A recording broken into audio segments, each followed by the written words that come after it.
ಓಂ ನಮಃ ಶಿವಾಯ. ಸ್ವಾಮಿ ಕೊರಗಜ್ಜ. ನನ್ನೆಲ್ಲ ಪ್ರೀತಿ ವೀಕ್ಷಕರಿಗೆ ಶಿವಮ್ ಕನ್ನಡ ಆಧ್ಯಾತ್ಮಿಕ ಚಾನೆಲ್ಗೆ ಸ್ವಾಗತ. ಜೂನ್ ತಿಂಗಳಲ್ಲಿ ಈ ರಾಶಿಗಳಿಗೆ ಅದ್ಭುತ ಸಮಯ. ಬುಧನಿಂದ ವೃತ್ತಿಯಲ್ಲಿ ಪ್ರಮೋಷನ್ ಸಿಗೋದು ಪಕ್ಕ. ಯಾವ ರಾಶಿಗಂತ ಹೇಳ್ತಾರೆ. ಅದಕ್ಕೆ ಮುಂಚೆ ಏನು ಮಾಡಬೇಕು, ನನ್ನ ಚಾನಲ್ನ ನೀವು ಯಾರು ಸಬ್ಸ್ಕ್ರೈಬ್ ಮಾಡೋದು ದಯವಿಟ್ಟು ಸಬ್ಸ್ಕ್ರೈಬ್ ಮಾಡೋದನ್ನು ಮರಿಬೇಡಿ.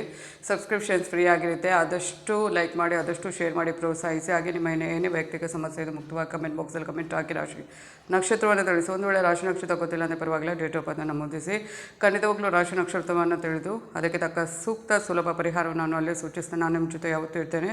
ಹಾಗೆಯೇ ಸಬ್ಸ್ಕ್ರೈಬ್ ಅಥವಾ ಸೈಡಲ್ಲಿ ಬೆಲ್ ಐಕಾನ್ ಇರ್ತದೆ, ಪ್ರೆಸ್ ಮಾಡ್ತಾ ಆಲ್ ಅಂತ ಬರ್ತದೆ, ಪ್ರೆಸ್ ಮಾಡೋದನ್ನು ಮರಿಬೇಡಿ. ಹಾಗೆ ಆಧ್ಯಾತ್ಮಿಕಕ್ಕೆ ಜ್ಯೋತಿಷಕ್ಕೆ ಸಂಬಂಧಪಟ್ಟ ಏನೇ ಪ್ರಶ್ನೆ ಇದ್ದರೂ ಕೂಡ ಮುಕ್ತವಾಗಿ ಕೇಳಬಹುದು. ನಾನು ನಂಬಿರೋ ಶಿವದೇವರ ಕೊರಗಜ್ಜ ದೇವದ ಆಶೀರ್ವಾದ ನನ್ನೆಲ್ಲ ಪ್ರೀತಿ ವೀಕ್ಷಕರ ಮೇಲೆ ಸದಾ ಇರುತ್ತೆ ಅಂತ ಹೇಳ್ತಾ, ಜೂನ್ ತಿಂಗಳಿನಲ್ಲಿ ಗ್ರಹಗಳ ರಾಜಕುಮಾರ ಬುಧ ತನ್ನದೇ ಆದ ಮಿಥುನ ರಾಶಿಯನ್ನು ಪ್ರವೇಶಿಸುವಂಥದ್ದು ಗೊತ್ತಿರ್ಬೋದು ನಿಮಗೆ. ಮಿಥುನ ರಾಶಿ ಅಧಿಪತಿ ಬುಧ.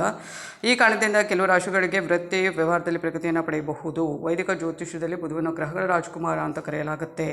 ಬುಧನ ಮಾತು ಸಂವಹನ, ವ್ಯಾಪಾರ, ಶೇರ್ ಮಾರುಕಟ್ಟೆ, ಆರ್ಥಿಕತೆಗೆ ಕಾರಣವಾಗಿರುವಂಥದ್ದು. ಅದನ್ನು ಬುಧನ ಚಲನೆಯಲ್ಲಿ ಬದಲಾವಣೆ ಆದಾಗಲೆಲ್ಲ 12 ರಾಶಿಯ ಮೇಲೆ ಪರಿಣಾಮ ಬೀರು. ನಾನು ಪ್ರತಿಯೊಂದು ಹೇಳ್ತೇನೆ, ಪ್ರತಿಯೊಂದು ಗ್ರಹಗಳ ಸಂಚಾರ ಆಗಿರ್ಬೋದು ಅಥವಾ ಗ್ರಹಗಳ ಸಂಯೋಗ ಆಗಿರಬಹುದು, 12 ರಾಶಿಗೂ ಕೂಡ ಪರಿಣಾಮ ಬೀರುವಂಥದ್ದು. ಅದರಲ್ಲಿ ಕೆಲವು ರಾಶಿಗಳಿಗೆ ಕೌಟುಂಬಿಕ ಅಥವಾ ಒಂದು ವೃತ್ತಿ ಜೀವನದಲ್ಲಿ ವ್ಯವಹಾರದಲ್ಲೆಲ್ಲ ಒಳ್ಳೆಯದಾಗುವಂಥದ್ದು. ಆದರೆ ತುಂಬ ಕೆಟ್ಟದ್ದು ಅಂತ ಯಾವ ರಾಶಿಗೂ ಆಗೋದಿಲ್ಲ, ನೆನ್ಪಿಟ್ಕೊಳ್ಳಿ. ಹಾಗೆಯೇ ಬುಧನ ಚಲನೆಯಲ್ಲಿ ಬದಲಾವಣೆ ಆದಾಗಲೇ 12 ರಾಶಿಯ ಮೇಲೆ ವಿಶೇಷ ಪ್ರಭಾವ ಇರುವಂಥದ್ದು.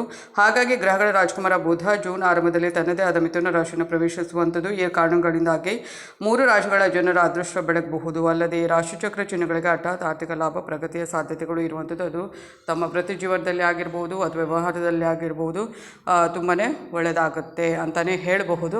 ಅದು ಬಡ್ತಿ ಕೂಡ, ಪ್ರಮೋಷನ್ ಕೂಡ ಸಿಗುವ ಸಾಧ್ಯತೆಗಳು ಕೂಡ ಇರುವಂಥದ್ದು. ಅದರಲ್ಲಿ ಮೊದಲನೇ ರಾಶಿ ಯಾವುದು ಅಂತ ನೋಡೋದಾದರೆ ಅದು ಸಿಂಹರಾಶಿಗೆ. ಸಿಂಹರಾಶಿಗೆ ತುಂಬಾ ಚೆನ್ನಾಗಿದೆ ಈ ಒಂದು ಬುಧನ ಒಂದು ಸಂಚಾರ.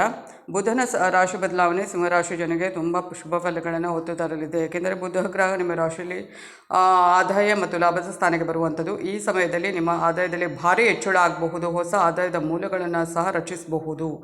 ಈ ಸಮಯದಲ್ಲಿ ಉದ್ಯೋಗಿಗಳಿಗೆ ಬಡ್ತಿ ಸಿಗಬಹುದು ಮತ್ತು ನಿಮ್ಮ ಇಚ್ಛೆಯಂತೆ ನಿಮಗೆ ಸಂಬಳವನ್ನು ಸಹ ನೀಡಬಹುದು.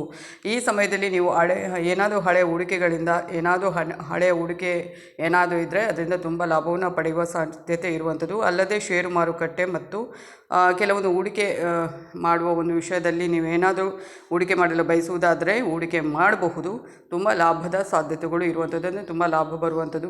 ಸಿಂಹರಾಶಿಗೆ ಸಮಯ ಸ್ವಲ್ಪ ಸರಿ ಇಲ್ಲದಿದ್ದರೂ ಈಗ ಈ ಒಂದು ಗ್ರಹಗಳ ಸಂಚಾರ ಅಥವಾ ಸಂಯೋಗ ತುಂಬಾ ಒಳ್ಳೆಯದು ಮಾಡುವಂಥದ್ದು ಅಂತಲೇ ಹೇಳಬಹುದು. ಅನಂತರ ತುಲಾರಾಶಿ ಜನರಿಗೆ ಬುಧ ಸಂಕ್ರಮಣ ತುಂಬ ಶುಭಕರ. ಏಕೆಂದರೆ ಬುಧ ಗ್ರಹ ನಿಮ್ಮ ರಾಶಿಯಿಂದ ಅದೃಷ್ಟದ ಸ್ಥಳಕ್ಕೆ ಸಂಚಾರ ಮಾಡಲಿದೆ. ಆದ್ದರಿಂದ ಈ ಸಮಯದಲ್ಲಿ ಅದೃಷ್ಟ ನಿಮ್ಮನ್ನು ಮೆಚ್ಚಿಸುತ್ತೆ. ಅಲ್ಲದೆ ನಿಮ್ಮ ಬಾಕಿ ಇರುವ ಕಾರ್ಯಗಳನ್ನು ಕೂಡ ಪೂರ್ಣಗೊಳಿಸಬಹುದು. ಅದೇ ಸಮಯದಲ್ಲಿ ದೀರ್ಘಕಾಲದವರೆಗೆ ಅಂಟಿಕೊಂಡಿರುವ ವ್ಯಾಪಾರ ಯೋಜನೆಗಳು ಸಹ ಯಶಸ್ವಿಯಾಗಬಹುದು. ಈ ಸಮಯದಲ್ಲಿ ಮಾಡಿದ ಹೂಡಿಕೆಗಳು ಭವಿಷ್ಯದಲ್ಲಿಯೂ ನಿಮಗೆ ಪ್ರಯೋಜನಗಳನ್ನು ನೀಡುವಂಥದ್ದು. ಅಲ್ಲದೆ ಈ ಸಮಯದಲ್ಲಿ ನೀವು ಯಾವುದೇ ಧಾರ್ಮಿಕ ಮಂಗಳಕರ ಕಾರ್ಯಕ್ರಮದಲ್ಲಿ ಭಾಗವಹಿಸಬಹುದು. ಅಲ್ಲದೆ ಯಾವುದೇ ನೀವು ದೇಶ ವಿದೇಶಗಳಿಗೆ ಹೋಗುವ ಸಾಧ್ಯತೆಗಳು ಹೆಚ್ಚು ಇರುವಂಥದ್ದು. ಖಂಡಿತವಾಗ್ಲೂ ಹೋಗ್ಬೋದು.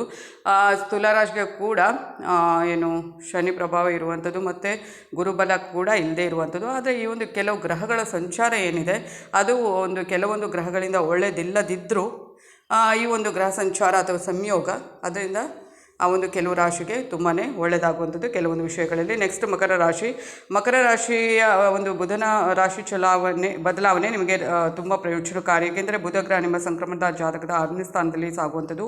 ಆದ್ದರಿಂದ ಈ ಸಮಯದಲ್ಲಿ ನೀವು ನ್ಯಾಯಾಲಯದ ಪ್ರಕರಣಗಳಲ್ಲಿ ಯಶಸ್ಸನ್ನು ಪಡೆಯಬಹುದು. ಅಲ್ಲದೆ ಯಾವುದೇ ನಿಮ್ಮ ಆಸೆಗಳು ಈಡೇರುವಂಥದ್ದು. ಆದರೆ ಬುಧ ಗ್ರಹ ನಿಮ್ಮ ರಾಶಿಯಿಂದ 6ನೇ 9ನೇ ಮನೆಯ ಅಧಿಪತಿಯಾಗಿದೆ.